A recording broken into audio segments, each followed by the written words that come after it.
అంగారక చతుర్థి వెనుక ఉన్న పూర్తి కథ తెలుసుకుందాం. పురాణాల ప్రకారం దక్షయజ్ఞం తర్వాత సతీదేవి ఆత్మాహుతి చేసుకున్నప్పుడు శివుడు తీవ్రమైన మనోవేదనతో ఘోర తపస్సు చేశాడు. ఆ సమయంలో ఆయన నుదుటి నుంచి ఒక చెమట చుక్క భూమిపై పడింది.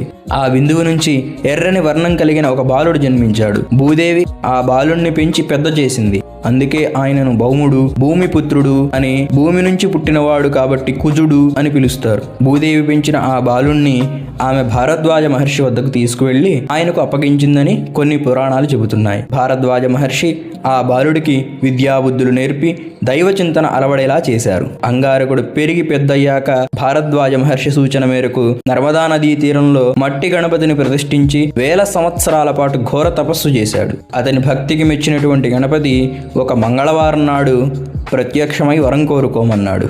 అంగారకుడు ఇలా కోరుకున్నాడు: స్వామి, నాకు గ్రహంగా గుర్తింపు రావాలి, లోకంలో అందరూ నన్ను మంగళకరమైనటువంటి వాడు అని పిలవాలి, నీవు నాకు దర్శనమిచ్చిన ఈ మంగళవారం చతుర్థి కలయిక పుణ్యదినంగా నిలిచిపోవాలి అని కోరుకున్నాడు.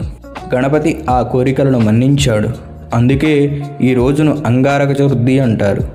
ఈ కథ విన్నవారికి అప్పుల బాధలు, భూమి వివాదాలు, కుజదోషాల నుండి ఉపశమనం కలుగుతుంది. పురాణాల ప్రకారం ఈ వ్రతం ఆచరించి అసాధ్యమైన ఫలితాలు పొందిన వారు ఎందరో ఉన్నారు.